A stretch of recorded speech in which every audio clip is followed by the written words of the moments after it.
From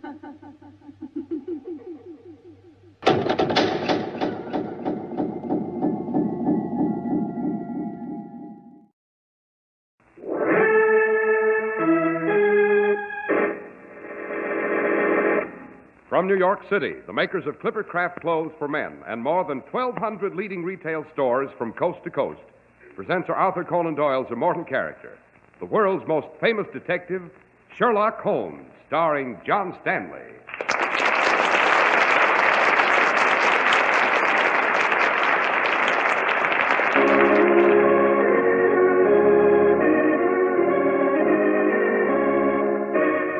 This week's adventure, the case of the well-advertised murder.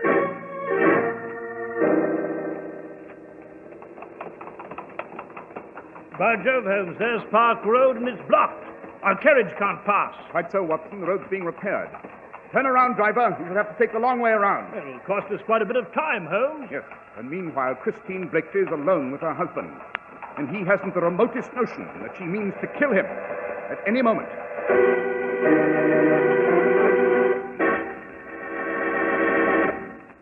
Do you mind if I take a moment, Mr. Holmes, to tell our listeners that Clipper Craft clothes are priced like sale merchandise? Just a second, Mr. Harris. My name is Behrens, and I like sales as well as the next guy. But how about the quality of these Clipper Craft clothes? Well, I'm glad you asked, Mr. Behrens, because Clipper Craft quality is superb. Luxuriously tailored, of really fine, long-wearing fabrics, and only $40 and $45. Imagine this. A truly expensive-looking Clipper Craft worsted suit costs only $45. Well, how come? That doesn't seem reasonable to me. Well, you see, Mr. Behrens, more than 1,200 of America's fine independent stores combine their purchasing power. That makes for enormous savings in production and distribution. Well, granted, but I want to see before I buy. Where do I see these Clipper Craft clothes? Right in your own community at the friendly independent store that sells Clipper Craft suits and topcoats and overcoats, too. Just you compare Clipper Craft with clothes selling for many dollars more. Thanks, I will. I like good clothes, but I like to save money, too.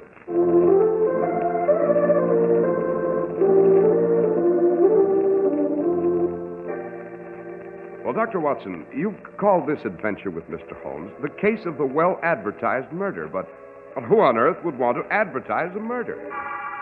Ah, Mr. Harris, the medium of advertising was not quite what one might expect. It was 1902. We medical men were just breaking fresh ground on the problem of mental disorder. It was late afternoon at the office of Dr. John Kemmel. The doctor's nurse, Patricia, was announcing a patient.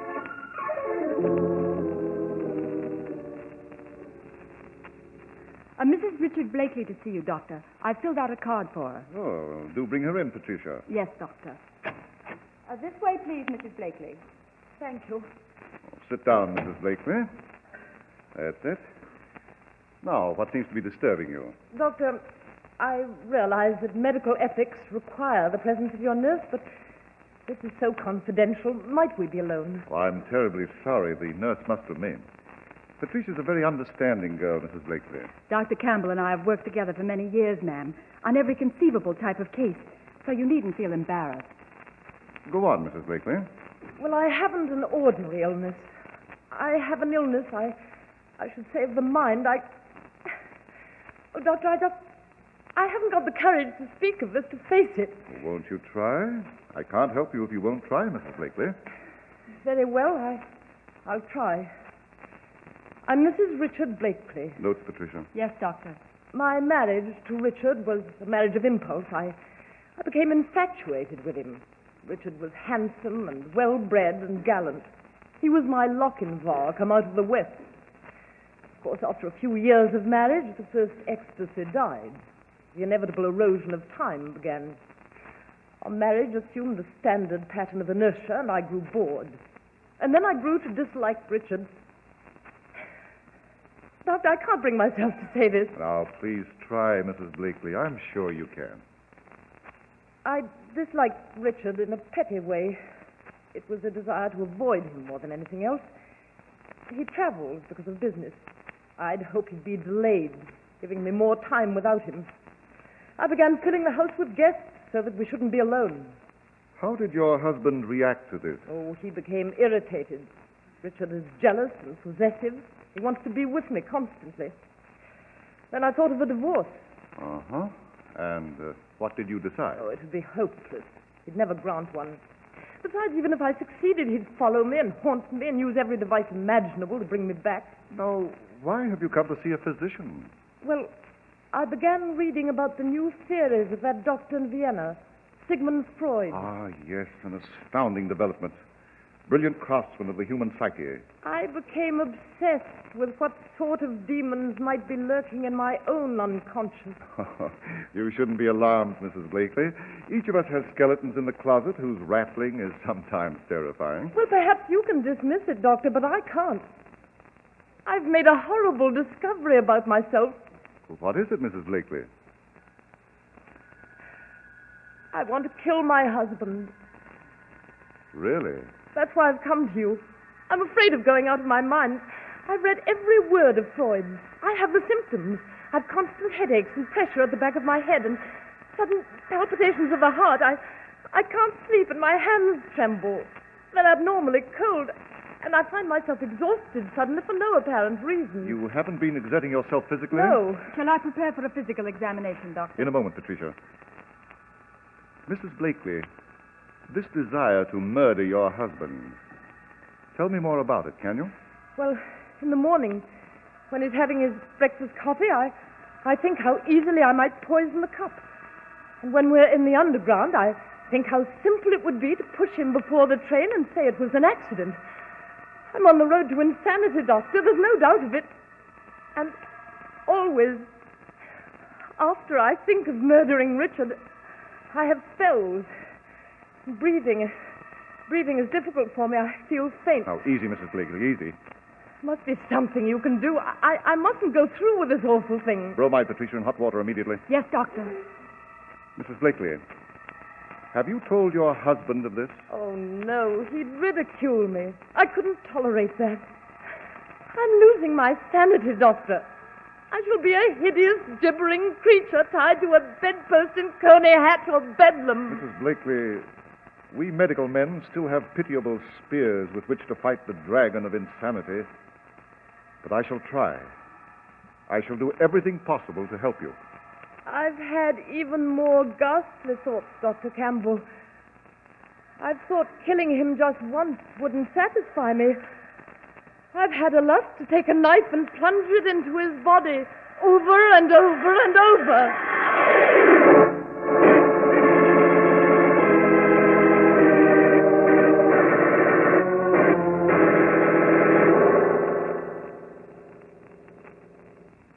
You've sent Mrs. Blakely home, Dr. Campbell? Yes, Mr. Holmes. I administered a bromide and told her to go home and rest. I didn't want to strain her any further today. Very advisable indeed. She had no idea you were coming to see me. Oh, no, none whatsoever. I'm shocked you should think I would tell Mrs. Hall. The woman is infinitely ashamed of this fear that possesses her. And immediately after you packed her off, you came here to Baker Street? Well, I made just one stop to see a patient at Upper Gloucester Place. I've a confession, Mr. Holmes. Oh? I've come to tell you about this case as fast as I could because the great psychoanalyst Sigmund Freud of Vienna is attracting a great deal of attention. But we doctors are still quite helpless in the face of mental aberration. You agree, Dr. Watson? Unquestionably. You see, Freud has opened a door for our profession, but we've years of research ahead. I thought you might advise me, Mr. Holmes. It's so dangerous a situation. Yes. Dr. Campbell, are you at all familiar with Mrs. Blakely's home? Her family, her husband, perhaps? Oh, no. This afternoon was the first time I'd ever seen or heard of Christine Blakely. Oh, tragic figure, that woman. I wouldn't admit it to her, but I do believe she's on the verge of losing her mind. And of murdering her husband. You've been shockingly careless, Doctor. Fetch your things, Watson. I've what? Where are we off to, Holmes? Mrs. Blakely's house. Immediately. Well, I wouldn't disturb her now, Mr. Holmes. She's so distracted. Now, perhaps tomorrow... No, we must see her tonight. She must be removed from the house before she has further opportunities for murdering Richard Blakely. As a matter of fact, we've lost precious time already. Where is Mrs. Blakely's residence, Dr. Campbell? Across Regent's Park, St. James Terrace. We'll fetch a carriage and hurry over. Well, the quickest way is by Park Road, past Hanover Gate. Right you are, Dr. Watson. I'm ready, Holmes. Then quickly, gentlemen, quickly.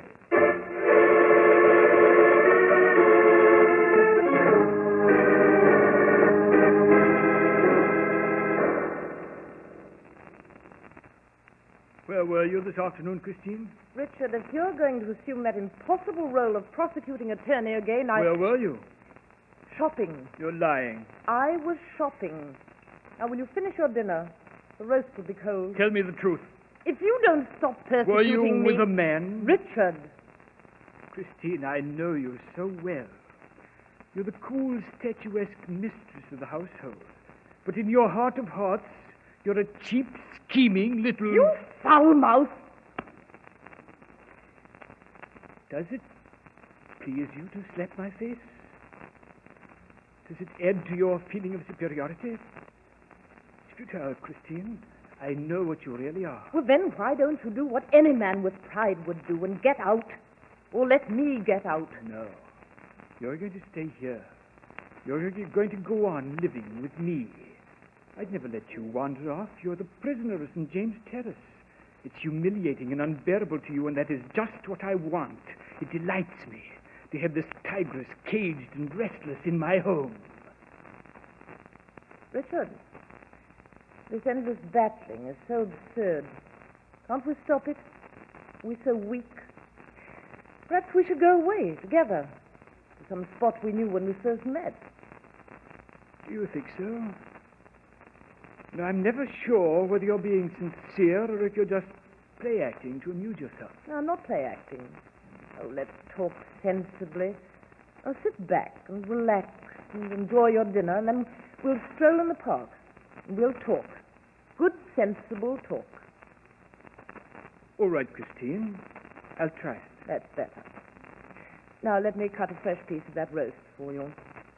Hand me the carving knife, will you?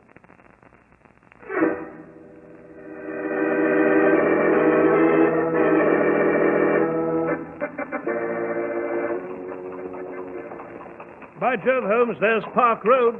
And look, it's blocked. Quite so, Watson. It's being repaired. You see the sign? It's blocked as far as Hanover Gate. We shall have to turn about, Mr. Holmes.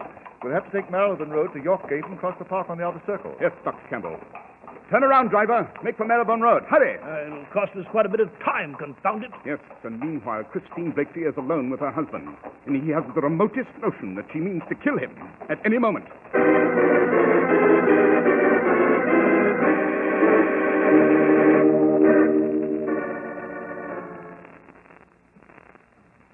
There you are, Richard. I've cut a very tempting piece of the roast for you. You can be considerate, Christine. And I do appreciate the rare moments when you are. Now put down the carving knife. You'll cut yourself. I've given a great deal of thought to us, Richard. Of course. I've made a decision. You have, Christine? What is it? What is it, Christine? I can only be happy. Yes?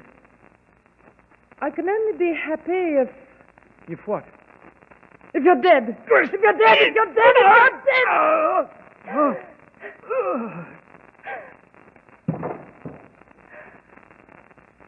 I feel much better now, Richard. I feel much better now.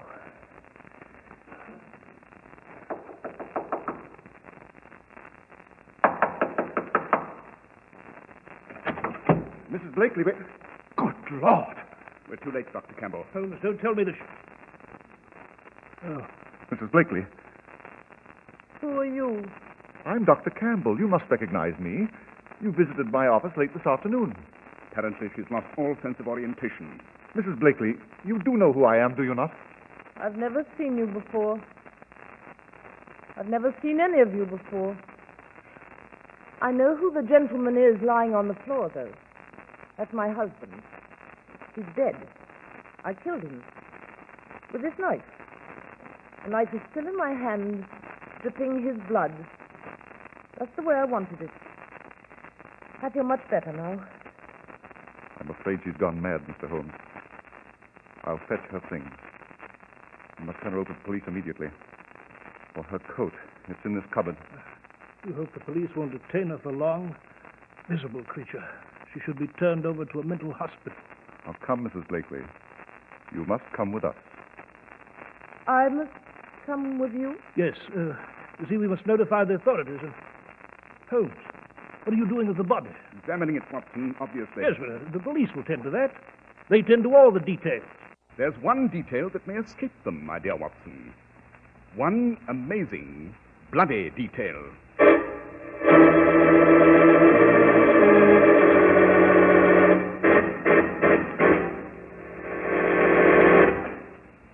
Look, Mr. Barons, let's hold that detail a minute. I'd like to talk to you some more. About Clippercraft clothes? Why, say, you've already sold me. But did I tell you about the You mean fact how that- over 1,200 fine independent stores from coast to coast gang up their buying power? Yes, and combine on manufacturing and distribution so that they can give values that are simply fabulous. Sure, I know. That's why Clippercraft top coats and overcoats look so expensive. But actually, Clippercraft top coats and overcoats only cost $40 to $47.50. Oh, I was coming to that. They're a terrific buy. Zipper lining top coats and those smart Clippercraft overcoats. You've really got to see them to believe they're only $40 to $47.50. That's why men who know insist on Clippercraft clothes. So be sure to visit the Clippercraft store in your city. These leading stores in the metropolitan area are proud to add their names to Clippercraft in your suits, top coats, and overcoats. In Manhattan, John Wanamaker Men's Stores, Broadway at 8th and 67 Liberty Street. Saks 34th, Broadway at 34th. In Brooklyn, Abraham and Strauss. In Newark, New Jersey, Boulevard Men's Shop, Kresge Newark. And in Jamaica, the B&B Clothes Shop, 16408 Jamaica Avenue.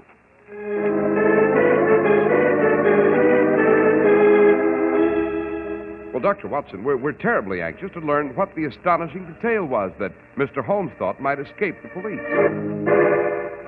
Yes, of course, Mr. Harris. Well, sir, Holmes, as usual, refused to elaborate at that point. We notified the police. They removed Richard Blakely's body. Mrs. Blakely, now clearly deranged, was conducted to a prison cell. There was a careful investigation. Finally, she was committed to Bedlam, that awful asylum for the insane in Kent. You know, I'd regarded the case as a simple tragedy that had moved to its inevitable end. But not Holmes. He paid a visit to Mrs. Blakely in her room at Bedlam. Although we've met, Mrs. Blakely, you won't recognize me. I am Mr. Sherlock Holmes. Yes, they mentioned your name to me.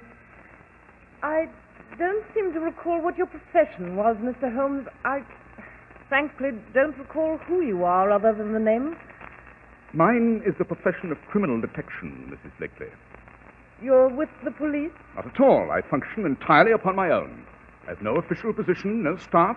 I've no weapons, other than my brain. A more than satisfactory arsenal, I find. And is there something I can do for you, Mr. Holmes? I have an insatiate curiosity, Mrs. Blakely. I wanted to inquire further about your husband's death. Well, really, unless this is absolutely necessary. I merely wanted to ask if you could recall the exact sequence of events, beginning with the moment when you returned to your home after leaving Dr. Campbell's office. Oh, please don't ask me to do that. I'll become ill again. Why do you ask that question? Simply my own desire to understand every crime in which I'm involved. The last minute design of the grotesque pattern. Well, I really don't remember much. When I came home, all sorts of thoughts ran through my mind. My visit to Dr. Campbell that afternoon, the fact that he was on the way with you, but that I could defeat everyone by killing Richard then and there. Oh, please, unless it's most urgent, I can't reenact that awful night. I just can't. Very well, Mrs. Blakely. I regret disturbing you. I thought they were finished with me. I thought they'd allow me to rest. You're like desert birds picking ghoulishly at the dead. It's over, and it had best be forgotten. Had it, Mrs. Blakely?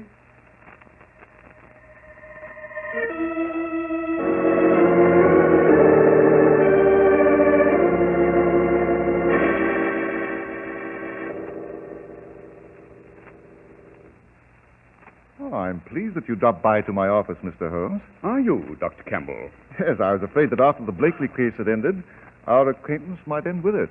I hardly thought so, Doctor. Oh, sit down, won't you? Thank you.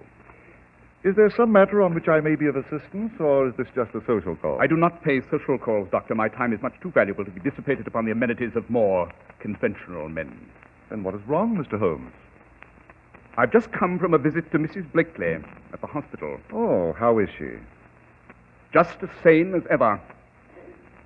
I don't quite know what you mean. Mrs. Blakely is just as sane as ever. She never was insane, Doctor. Oh, that's fantastic. I refuse to believe it, sir. Mrs. Blakely has been presenting the world with a melodramatic performance simulating insanity.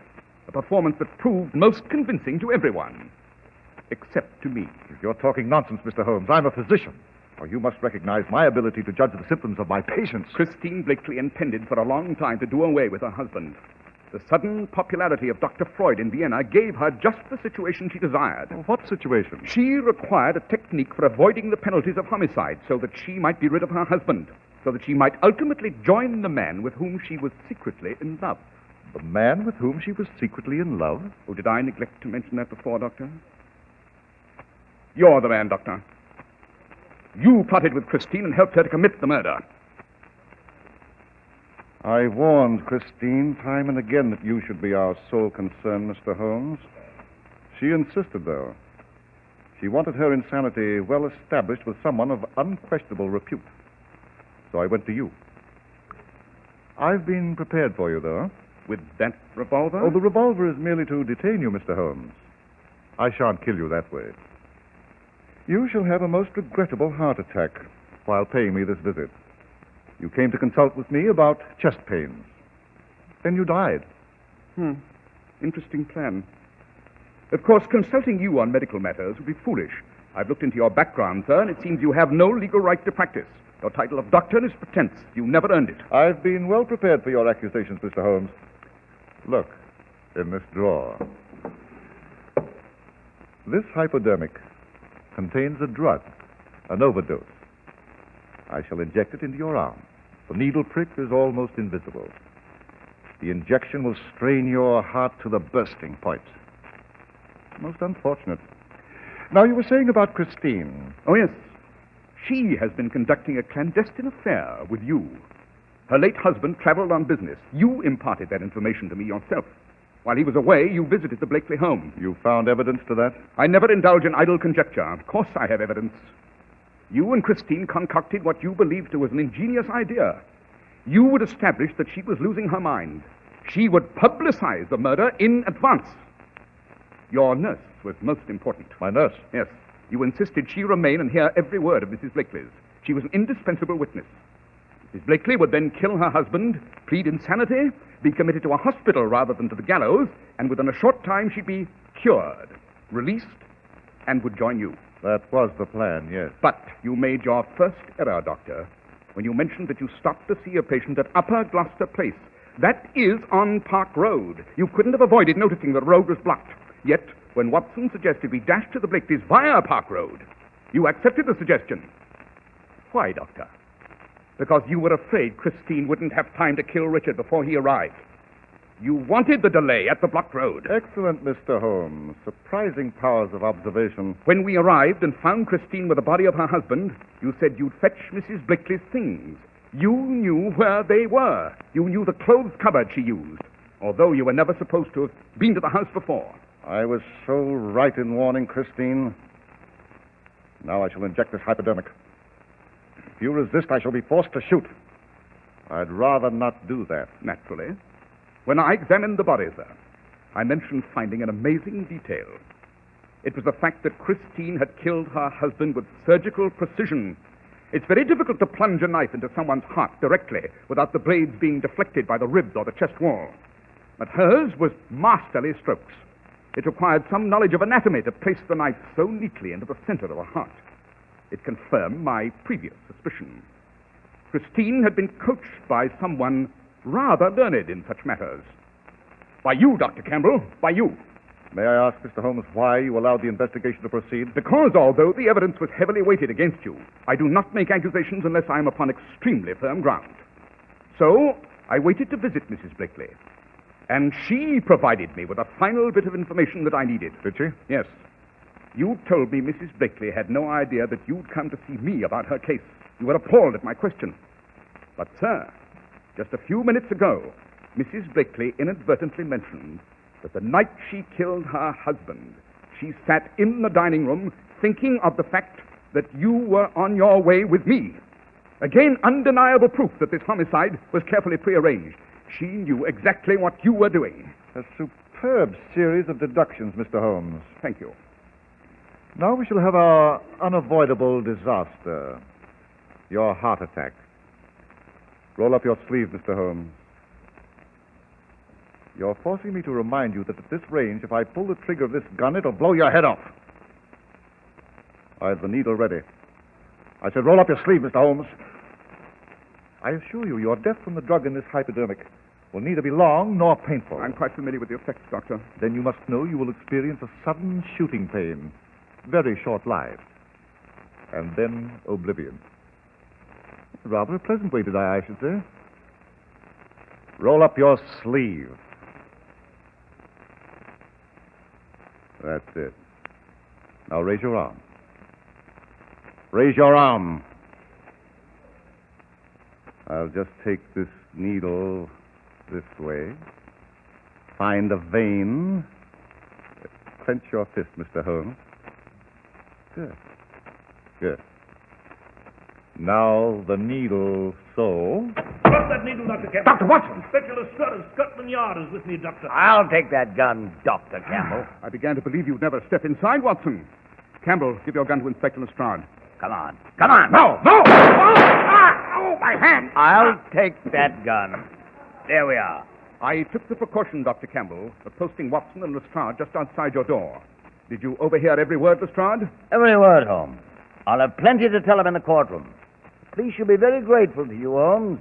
Very grateful. As always, Lestrade. As always.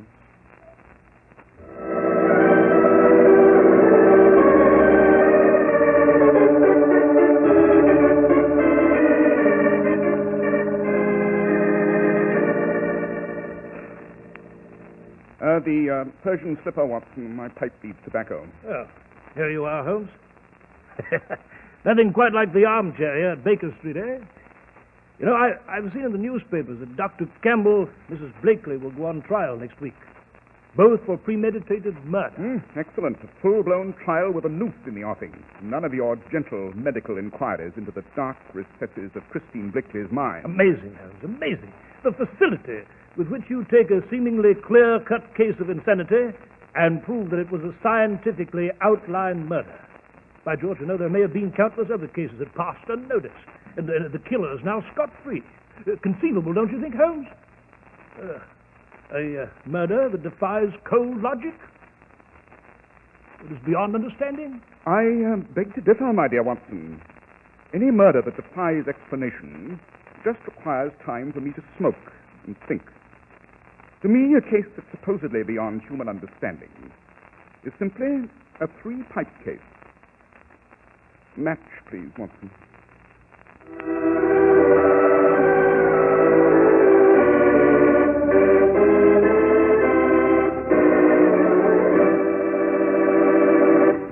Well, Dr. Watson, the well-advertised murder deserved the attention it received. It was fascinating. I'm delighted that you enjoyed it, Mr. Harris.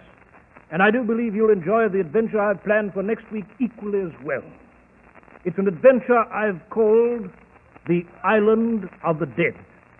And it concerns the ancestor of one of history's most ruthless pirates, an uncharted, uninhabited island, and a ship with a dead pilot at the wheel.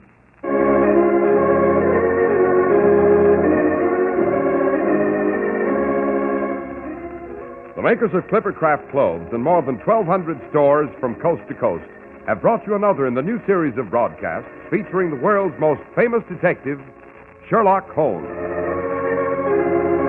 Our stories are based upon the character Sherlock Holmes, created by Sir Arthur Conan Doyle, and the program is produced and directed by Basil Loughlin. Sherlock Holmes is played by John Stanley, Dr. Watson by George Spelton. Christine was played by Rita Vale. This week's story was written by Howard Merrill with special music by Albert Berman. If you don't know your Clippercraft dealer, write Clippercraft, 200 Fifth Avenue, New York City. Be sure to listen next week to Sherlock Holmes in the Island of the Dead.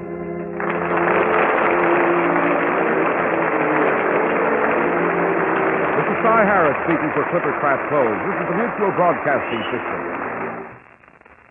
Next, it's Behind the Front Page with Gabriel Heater. Send your merchandise and Christmas gifts the fast way. Use Eastern Airlines Air Parcel Post Services. Packages up to 70 pounds. Contact your local post office for details.